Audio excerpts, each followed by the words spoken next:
Om Swastiastu. Perkenalkan, nama saya Nilo Putude Fitri Purjayani, Prodi Sarjana Terapan Jurusan Kebidanan, NIM P071242190026, Poltekkes, Kemenkes, Denpasar. Di sini saya akan memaparkan 3 materi dari mata kuliah Etika Profesi dan Perundang-undangan yang diampu oleh Ibu Niwayan Armini, SST MKem. Jadi, kita lanjut saja ke materinya. Baik, lanjut saja ke materi yang akan saya bawakan. Etika Profesi dan Perundang-undangan. Ada 3 materi yang akan saya paparkan sekarang, yaitu yang pertama, Kode Etik Kebidanan, yang kedua, Belajar Sepanjang Hayat, dan yang ketiga, karakter bidan yang dapat meningkatkan profesionalisme dalam praktikum.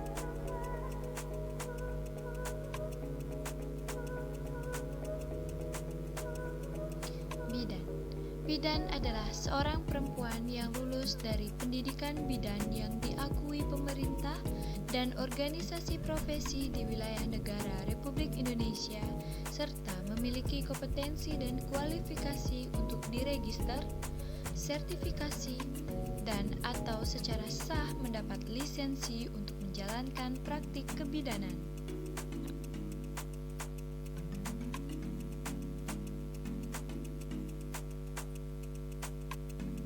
Untuk materi yang pertama, Kode Etik Profesi Kebidanan. Definisi kode etik merupakan ciri profesi yang bersumber dari nilai-nilai internal dan eksternal suatu disiplin ilmu dan merupakan komprehensif suatu profesi yang memberikan tuntutan bagi anggota dalam melaksanakan pengabdian profesi. Kode Etik Bidan. Kode Etik Bidan Indonesia pertama kali disusun pada tahun 1986 dan disahkan dalam Kongres Nasional Ikatan Bidan Indonesia ke-10 tahun 1988. Sedang petunjuk pelaksanaannya disahkan dalam Rapat Kerja Nasional atau Rekernas IBI tahun 1991. Kemudian disempurnakan dan disahkan pada Kongres Nasional IBI ke-12 tahun 1998.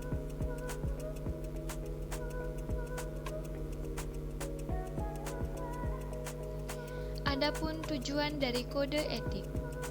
Secara umum tujuan menciptakan kode etik adalah sebagai berikut. Yang pertama, untuk menjunjung tinggi martabat dan citra profesi. Yang kedua, untuk menjaga dan memelihara kesejahteraan para anggota. Yang ketiga, untuk meningkatkan pengabdian para anggota profesi. Dan yang keempat, untuk meningkatkan mutu profesi.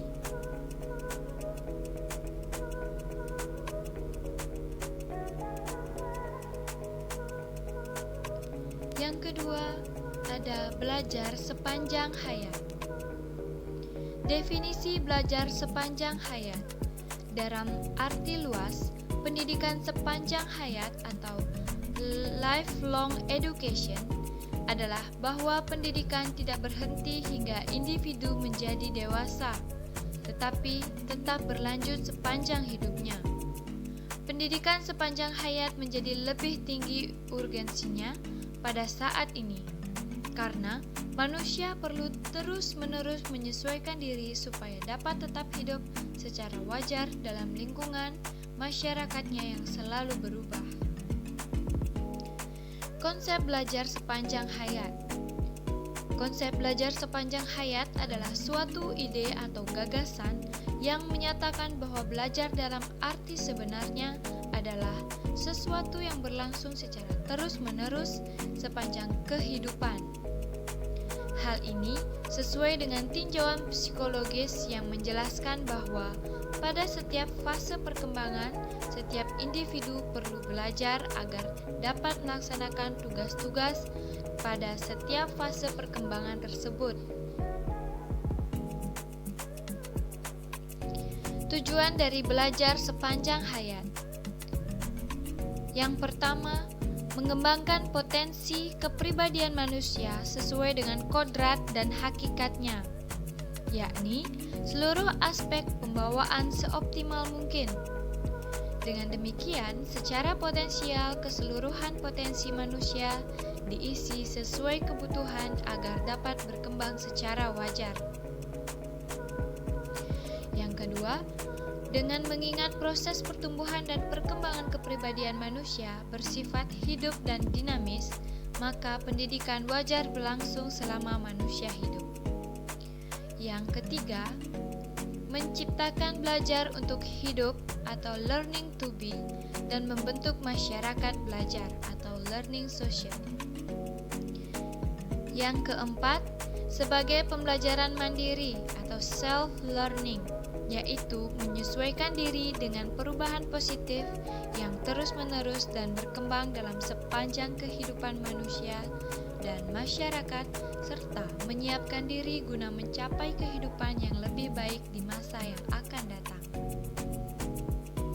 Yang kelima, membangun seseorang untuk meningkatkan produktivitas individu, organisasi, tempat kerja, dan negara. Yang keenam, mampu mengembangkan potensi, pengetahuan, dan keterampilan yang dimilikinya.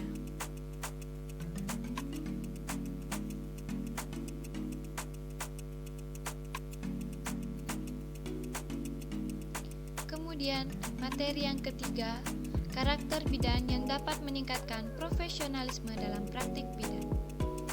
Yang pertama, ada definisi profesionalisme. Yang kedua, syarat menjadi bidan profesional.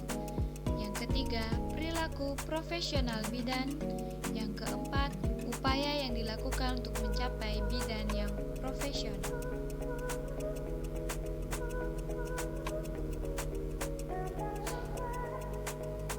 Yang pertama, ada definisi profesionalisme. Profesional berarti memiliki sifat profesional. Secara populer, seorang pekerja apapun sering dikatakan profesional. Seorang profesional dalam bahasa kesehariannya adalah seseorang pekerja yang terampil atau cakap dalam kerjanya. Biarpun keterampilan tersebut produk dari fungsi minat dan belajar dari kebiasaan. Dalam hal ini, pengertian profesi perlu dibedakan dari jenis pekerjaan yang menuntut dan dapat dipenuhi melalui kebiasaan melakukan keterampilan tertentu, atau magang, terlibat langsung bekerja dalam situasi di lingkungan dan keterampilan sebagai warisan orang tuanya atau pendahulunya. Seorang pekerja profesional perlu dibedakan seorang teknisi, keduanya.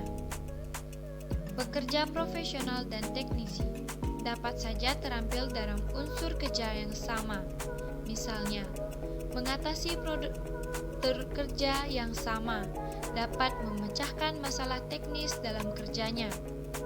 Tetapi, seorang pekerja profesional dituntut menguasai visi yang mendasari keterampilan yang menyangkut wawasan filosofi, pertimbangan rasional, dan memiliki sifat yang positif dalam melaksanakan dan mengembangkan mutu kerja.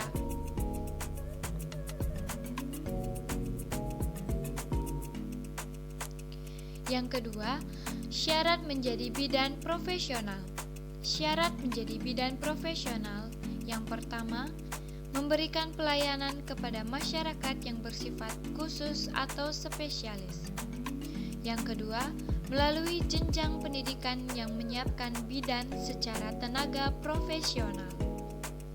Yang ketiga, keberadaannya diakui dan diperlukan oleh masyarakat. Yang keempat, mempunyai peran dan fungsi yang jelas. Yang kelima, mempunyai kewenangan yang disahkan atau diberikan oleh pemerintah. Yang keenam, memiliki organisasi profesi sebagai wadah. Yang ketujuh, memiliki kode etik bidan. Yang kedelapan, memiliki etika bidan. Yang kesembilan, memiliki standar pelayanan.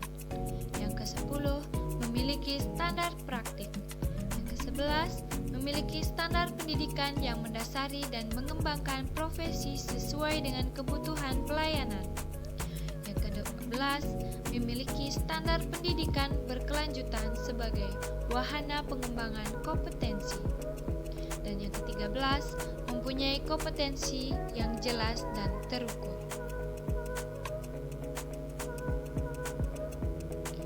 Perilaku profesional bidan. Perilaku profesional bidan dalam melaksanakan tugas berpegang teguh dan filosofi, etika profesi dan aspek legal. Yang kedua, bertanggung jawab dan mempertanggungjawabkan keputusan klinis yang dibuatnya. Yang ketiga, senantiasa mengikuti perkembangan pengetahuan dan keterampilan mutakhir secara berkala. Yang keempat, menggunakan cara pencegahan universal untuk mencegah penularan penyakit dan strategi pengendalian infeksi. Yang kelima, menggunakan konsultasi dan rujukan yang tepat selama memberikan asuhan kebidanan. Yang keenam, menghargai budaya setempat sehubungan dengan praktik kesehatan, kehamilan, kelahiran, periode pasca persalinan bayi baru lahir dan anak. Yang ketujuh, menggunakan model kemitraan dalam bekerja sama dengan kaum wanita atau ibu agar mereka dapat menentukan pilihan yang telah diinformasikan tentang semua aspek asuhan, meminta persetujuan secara tertulis supaya mereka bertanggung jawab atas kesehatannya sendiri. Dan yang terakhir, menggunakan keterampilan komunikasi bekerja sama dengan petugas kesehatan lain untuk meningkatkan pelayanan kesehatan kepada ibu dan keluarga, serta advokasi terhadap ibu dalam tatanan pelayanan. Dan materi yang terakhir, upaya yang dilakukan untuk mencapai bidan yang profesional. 1. Memperkuat organisasi profesi. Mengupayakan agar organisasi profesi bidan atau Ikatan Bidan Indonesia dapat terus melaksanakan kegiatan organisasi sesuai dengan yang pertama, pedoman organisasi. Yang kedua, anggaran dasar dan anggaran rumah tangga. Yang ketiga, standar profesi atau standar organisasi, standar pendidikan berkelanjutan, standar kompetensi, standar pelayanan, kode etik, dan etika kebidanan. Yang kedua, meningkatkan kualitas pendidikan bidan melalui berbagai jalur pendidikan, baik secara formal maupun non-formal. Secara formal, rencana pendidikan bidan Harni Kusno dalam makalah profesionalisme bidan menyongsong era global.